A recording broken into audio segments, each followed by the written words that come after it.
pessoal, tudo bom? Meu nome é Amanda, sou professora de História. A gente vai gravar agora o pé da prova da segunda série. Vamos lá. Questão 1. Tem um textinho aí para ajudar a gente a resolver, né? Vamos ler o texto. A semana marca uma data, isso é inegável. É uma data que envaidece e recordar. Mas o certo é que a pré-consistência primeiro e em seguida a convicção de uma arte nova, de um espírito novo, desde pelo menos 6 anos, viera se definindo no sentimento de um grupinho de intelectuais aqui. Do primeiro foi um fenômeno estritamente sentimental, uma intuição divinatória, um estado de poesia. Com efeito, educados na plástica histórica, sabendo quando muito da existência dos primeiros impressionistas, ignorando Cézanne, que nos levou a aderir incondicionalmente à exposição de Ana Mafalda. Em plena guerra europeia, mostrando quadros expressionistas e cubistas, parece absurdo, mas aqueles quadros foram para mim a revelação.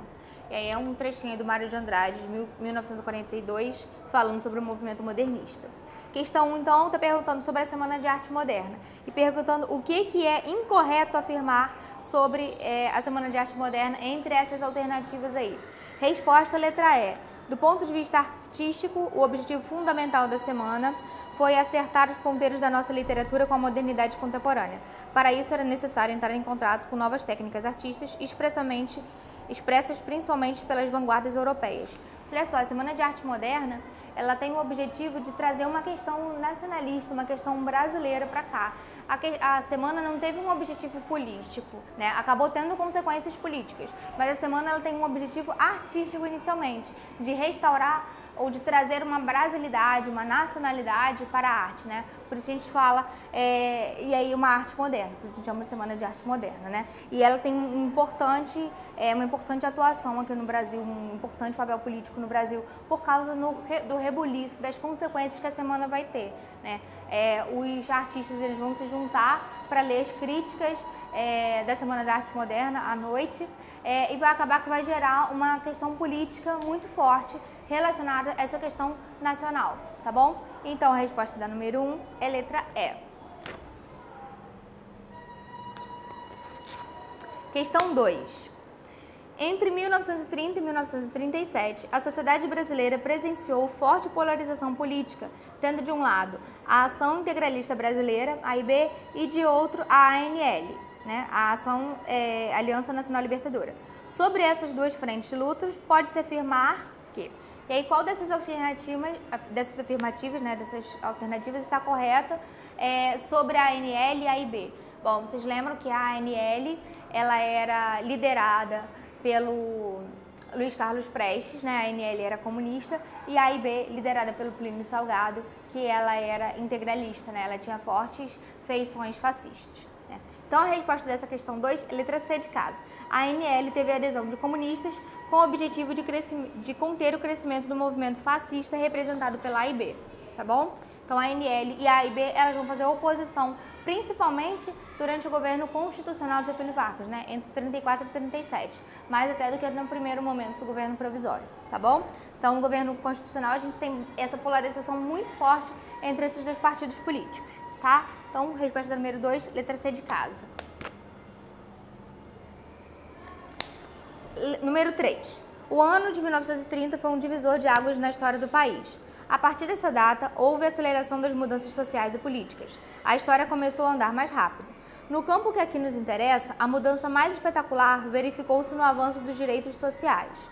Os direitos políticos tiveram uma evolução mais complexa.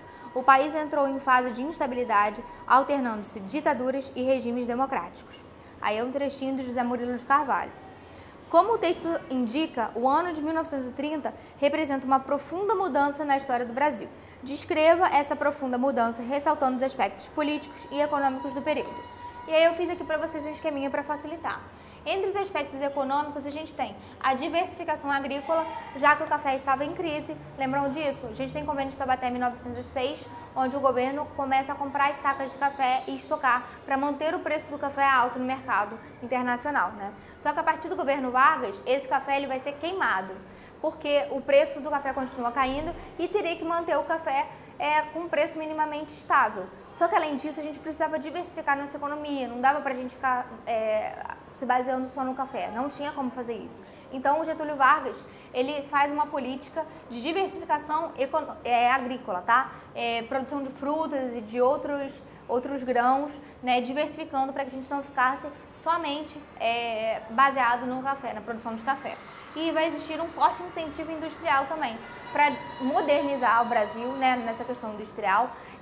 Vão ter incentivos fiscais para as indústrias e como o café estava entrando em decadência, uma grande parte do capital investido no café vai acabar sendo investido nas indústrias, tá bom? Então isso aqui é na área econômica.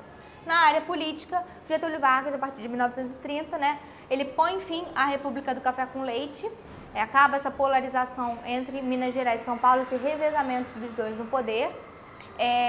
Além disso, o voto feminino é implementado e o voto secreto também. O voto feminino é uma importante conquista para nós mulheres, né, e para a sociedade como um todo, que vai ser implementado a partir do governo de Getúlio Vargas, tá bom? Então, o voto feminino e o voto secreto, eles vão ser implementados no governo de Vargas. O voto secreto vai ajudar para que acabe com essas fraudes nas eleições, né? Porque antes, vocês lembram, na República do Café com Leite, né, a gente tinha o voto aberto e tinha, por consequência, o voto de cabresto, onde as pessoas mais pobres, elas eram obrigadas pelos coronéis a votarem quem os coronéis mandavam. Beleza? Vamos lá, questão 4, então.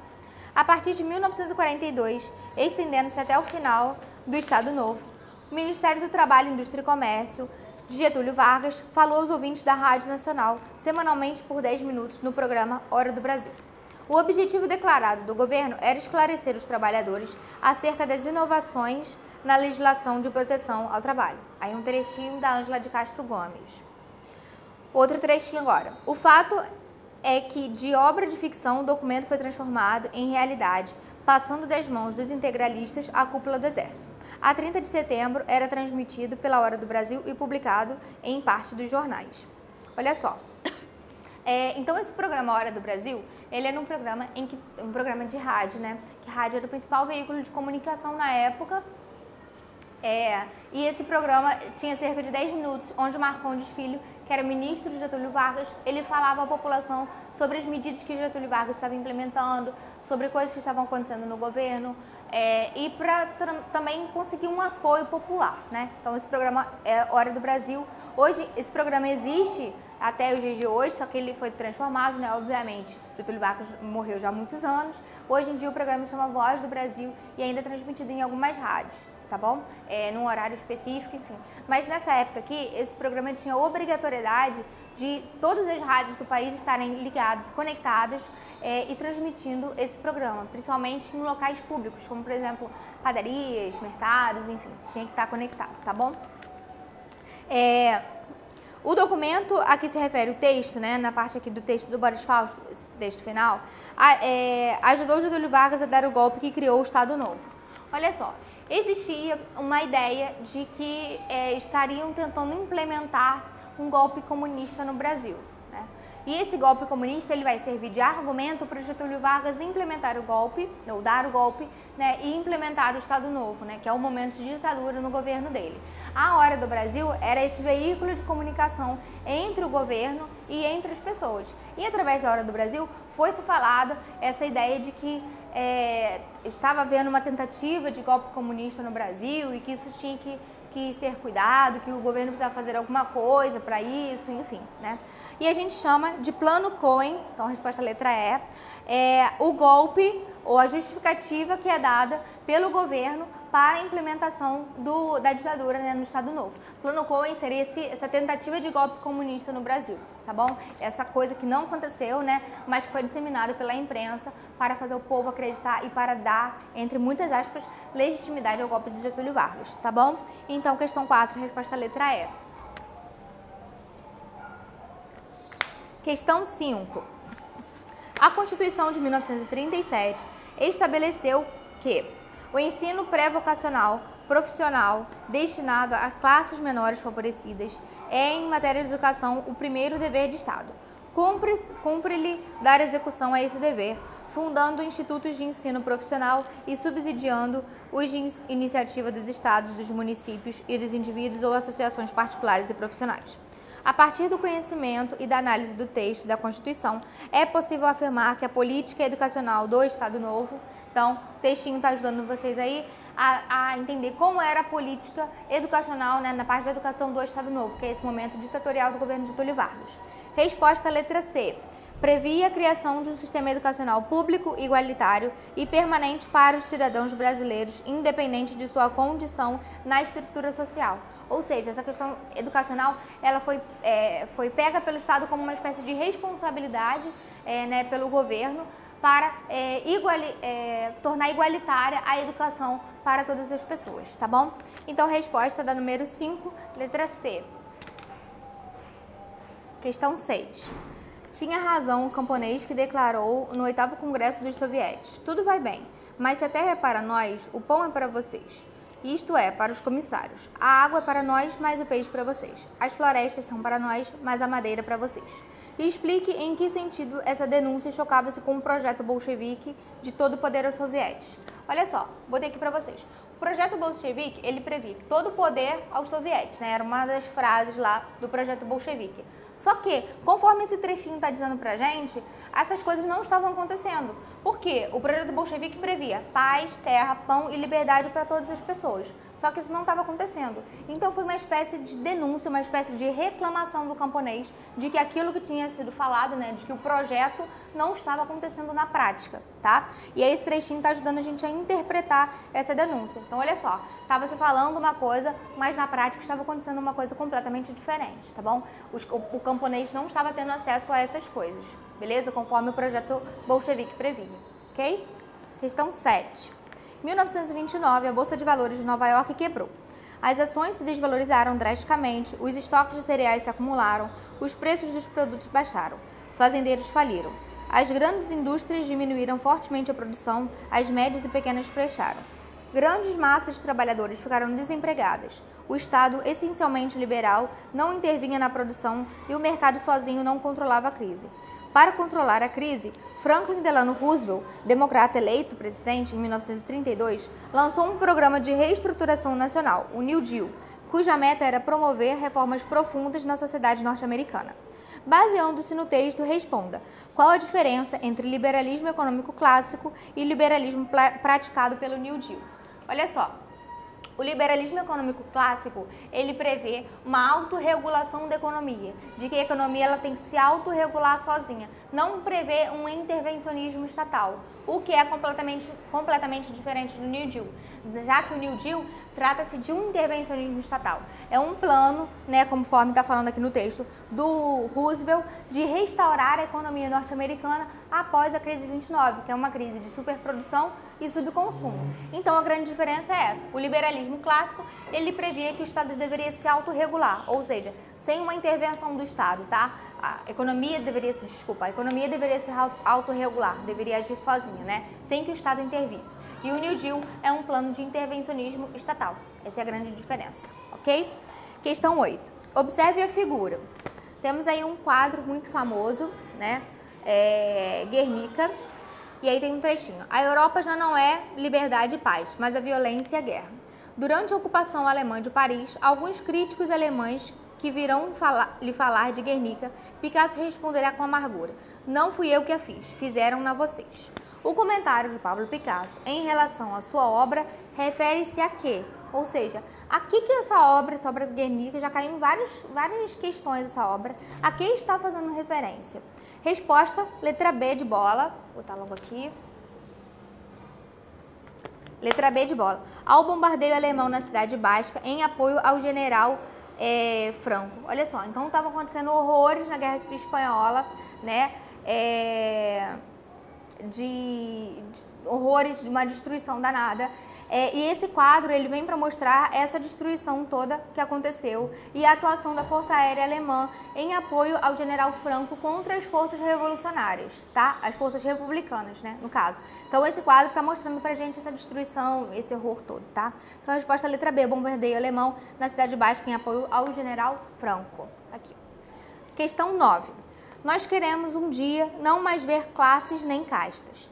Portanto, comecem já a erradicar isso em vocês mesmos. Nós queremos um dia ver no Reich uma só peça, e vocês devem já se educar nesse sentido.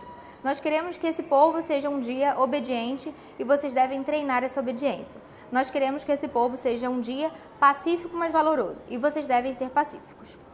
Aí um trechinho do Hitler, né? O trecho identifica algumas das características do projeto nazista que governou a Alemanha entre 1933 e 1945.